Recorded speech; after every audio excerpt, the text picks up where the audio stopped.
भी है कि सभी धर्मों को और संवैधानिक आज़ादी भी तो है ना अपने तरीके से। तो बौद्ध लोगों को महाबोधि मंदिर के हवाले किया जाए, वहाँ से ब्राह्मणों को हटाया जाए और हमारे बौद्ध भिक्षुओं को और बौद्ध भंते महाराजों को वहाँ बैठाया जाए। ये हमारी मांग है केंद्र सरकार से। जिस तरीके से भारत धर्मनिरपेक्ष देश है, इसमें सभी धर्मों को अपना अपना धर्म मानने की आज़ादी है, तो बोध गया पर इस तरीके से इन ब्राह्मणवादियों का कब्जा भाई वो तो पहले से कर रखा है कब्जा।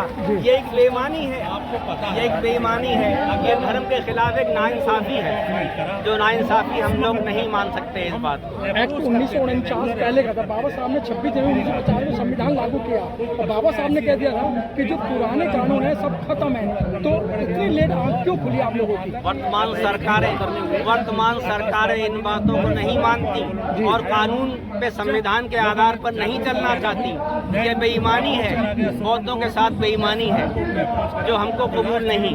हम चाहते हैं कि सबको अपने अपने धर्म स्थानों पे बैठने दिया जाए। कभी मुसलमानों को परेशान करना, कभी बुद्धिस्टों को परेशान करना, भारत के जितने भी धर्म है, हिंदू धर्म को छोड़ के सभी को परेशान किया जा रहा है। वो तो सरकारों की अपनी नीतियाँ हैं, अपनी चालें हैं। जिसको भाई जो जबरदस्त है वो कुछ भी करने को तैयार हो सकता है, लेकिन जनता तो आंदोलन करेगी, अपनी मांग रखेगी। संविधान 1585 की बात करते हैं, जब भी 3.5% लोग जो है इस तरीके की हरकत करते हैं और कब्जा करने की बात करते हैं। आप तो 85 की बात करते हैं ना? जी 85 की बात करते हैं।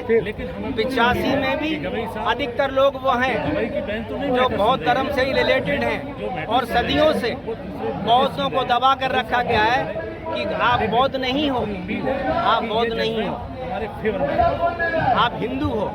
ये जबरन थोपा गया है धर्म। ये 85% जो हैं इसमें से आधे से ज़्यादा बौद्ध से रिलेटेड हैं पूर्वजों से, मगर भारत के लोग और बाहुबली लोग मुल्ला जी सिर्फ और सिर्फ एक समय आता, चुनाव के समय में सब हिंदू हो जाते हैं, बाकी सब जाति और धर्म में बांटा जाता है। वो अपने वोट और राजनीति चमकाने के लिए झूठ उल्टा सीधा बोल करके वोट हथियाने के लिए, सत्ता हथियाने के लिए।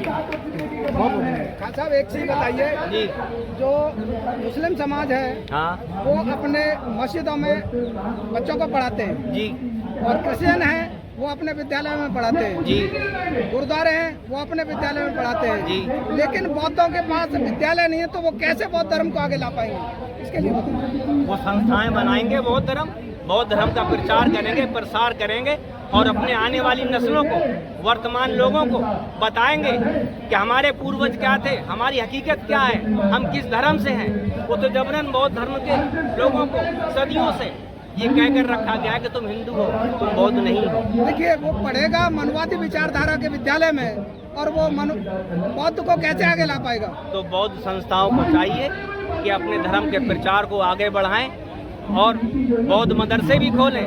जिस तरीके से मुस्लिम धर्म में धार्मिक ग्रंथ कुरान पढ़ाई जाती है, अपने धर्म की पूरी जानकारी दी जाती है, इसी तरीके से बौद्ध धर्म की संस्थाएं बने, मदरसे बने और वो अपने आने वाली नस्लों को बौद्ध धर्म से पूरा अवगत कराएं कि हम क्या थे और क्या हमें होना चाहिए, किन पदों पर, किन रास्तों पर चलना चाहिए। तो आपका कहना है कि पहले हमें छोटे बच्चों से लेके और बड़े तक पहले बौद्ध शिक्षाएं देनी चाहिए, उसके लिए विद्यालय खोलना चाहिए? बिल्कुल बिल्कुल, निजी मदरसे जैसे मुस्लिमों के हैं, निजी मदरसे। मतलब आप यही कहना चाहते हैं कि जो बौद्ध धर्म हटे में जा रहा है विद्यालय, वो सही रूप से तभी सामने आएगा, वो सही रूप से बौद्ध धर्म तभी सामने आएगा, तभी हमारी नस्लें, आने वाली नस्लें सीखेंगी कि हमारा धर्म क्या है और किस धर्म से हम पैदा हुए हैं, और सब जानकारी तभी मिलेगी।